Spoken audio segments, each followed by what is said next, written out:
Welcome to the Vida Spiritual Connection. I am Reverend Keven Kadel. Today I shine some spiritual light on purpose and the pursuit of happiness. And that reminds me of one of my favorite Ralph Waldo Emerson quotes. Emerson says, "The purpose of life is not to be happy. It is to be useful, to be honorable, to be compassionate, to have your life make some difference, that you have lived and lived well."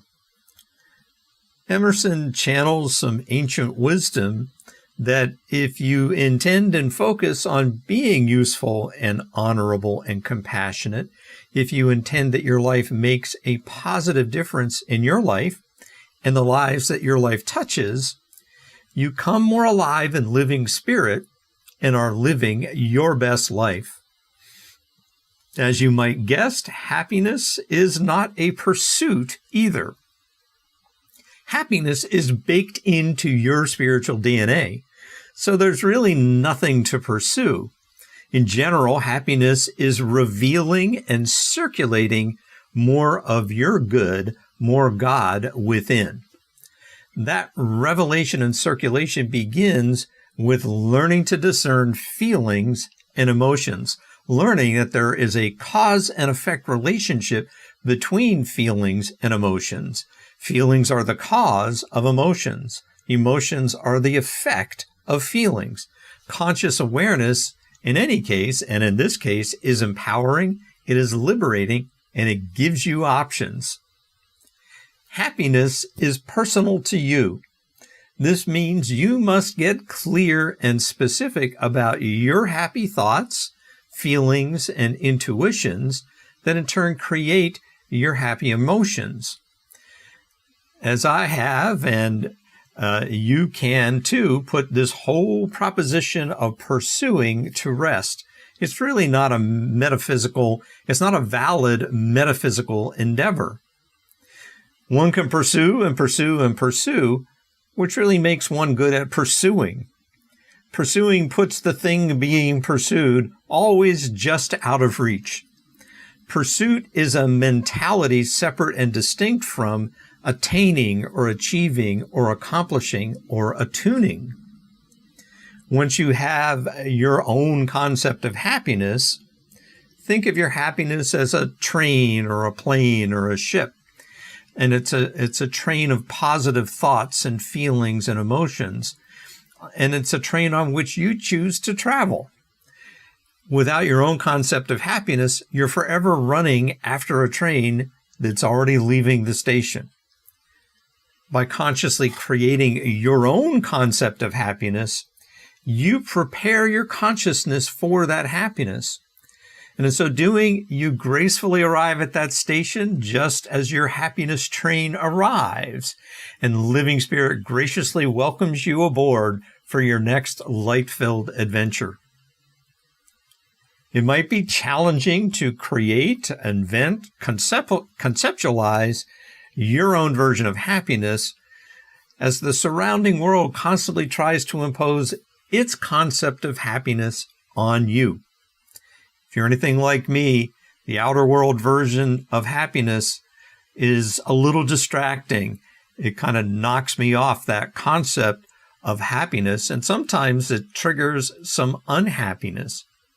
It's okay. Being aware of one's happiness it becomes a kind of emotional downward spiral. A negative emotion brought to conscious mind becomes a negative thought that is inwardly experienced as negative feeling that one might express as a negative emotion, and the cycle keeps repeating. That downward spiral, it comes in waves. The emotions come in waves, and those waves are interspersed with moments of clarity. And those moments of clarity are your opportunity to stop the cycle and reverse it. And in so doing, that chain of causation that created the downward spiral shifts, it flips, and it turns into a chain of causation that creates an upward spiral. You can message me for some techniques on how to use to make that reversal. You know, the science of mind and spirit has helped me gain a new perspective on this whole concept of happiness. And to fulfill anyone's intention, to fulfill your intention to be happy, you must get a lot more clear and particular about the cause and effect of your happiness. To experience and express more infinite love, you must first make definite the infinite love. You need to put that infinite into specific terms that you know and you feel. To be happy means to feel love, peace, joy, and compassion. It means to feel generous and affluent and prosperous and plenitude. It means to feel balance, order, or power. It means to feel beauty and grandeur and opulence. It means to feel artistic and creative and productive. It means to feel a clarity, intelligence, and wisdom. It means to feel a freedom, a safety, and liberation. You get the idea. Remember, those positive inward feelings that are part of your concept of happiness, and they are your direct experience of living spirit. And that living spirit is who you are at your essence. As you are more conscious of your positive feelings, you consciously choose to circulate those positive feelings, those inward experiences, as outward expressions or emotions. Feelings expressed as emotions, that completes a kind of a divine circuit, and that divine circuit tends to amplify your healing and growing consciousness. It tends to reveal that happiness already within you. And until I learned of the science of mind distinction between feelings and emotions, the inner experience or feelings appeared to automatically express as emotions. And sometimes during strong feelings, the emotions appeared to be kind of uncontrollable. And at the other extreme, I picked up an unconscious habit or pattern or belief to suppress or negate any of my inner experiences, with the result that I rarely expressed emotions, and those emotions I could no longer express were often kind of volcanic. Suppressing feelings and emotions is physically and metaphysically unhealthy, and in my experience, it was exhausting. So consider that most emotional expression is learned, and to some extent has become an unconscious habit, pattern, or belief. And as you become more conscious of feelings, your emotional expressions are less determined by unconscious habit, pattern, and belief, and they become more of a conscious choice. Metaphysically, any positivity or creativity, that is your natural state. Feeling good, expressing good, are aspects or facets of your concept of happy. And more than just happy, you're consciously co-creating with living spirit. You are engaged in a transformative creative process in which inner experience creates an outer expression, in which feeling is expressed as emotions.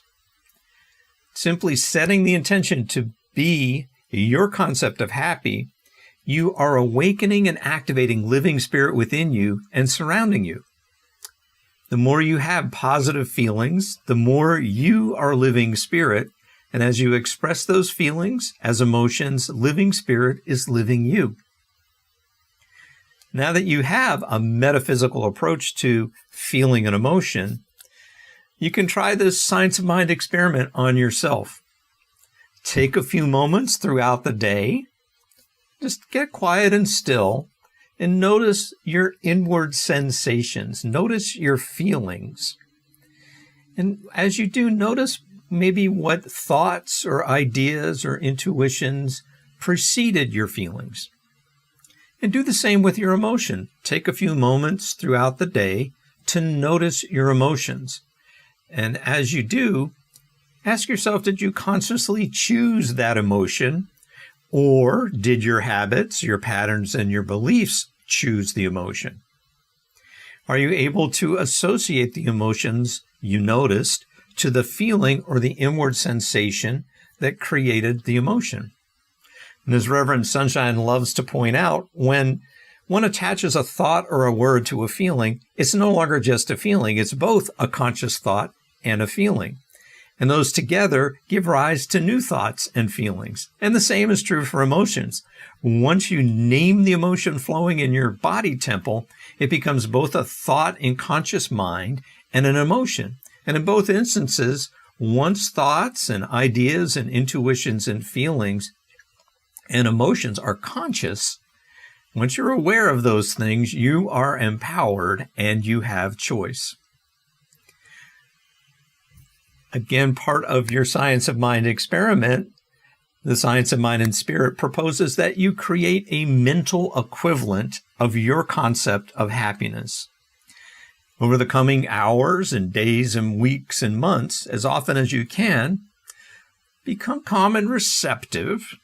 Take a moment and imagine anything you associate with happiness, any aspect of it.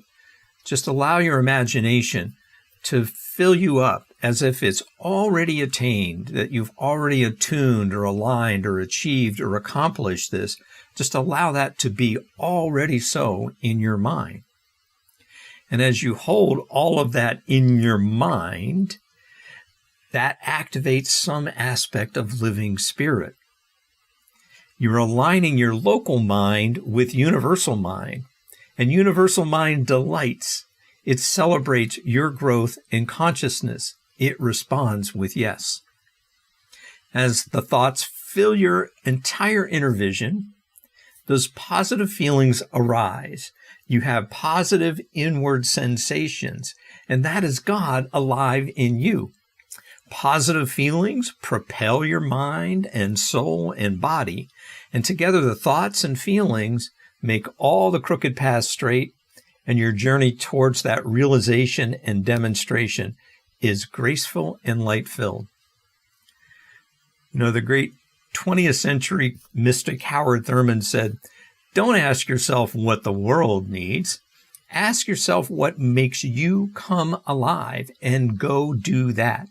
Because what the world needs is people who have come alive." That purpose in this human phase of your soul's journey, that's to heal and grow your consciousness. It is to be a beneficial presence. It is to live a love, a peace, a joy, and compassion. It is to come alive in living spirit. And so dedicating your life to a divine high purpose, you have primed your consciousness for happiness beyond your wildest imagination, for yourself and for all the lives that your life touches. Here's to a light-filled, transformative holiday season. Please let me know in the comments if this was helpful for you. I know and trust that you are lovable, loved, and loving. Until next time, farewell. Thanks for tuning in to the Vida Spiritual Connection. Please use the links in the description to request prayer, to donate to Vida Spiritual Learning Center, and to join the Vida mail list. Remember to like, share, and subscribe. And for more information, visit our website at vidaslc.org.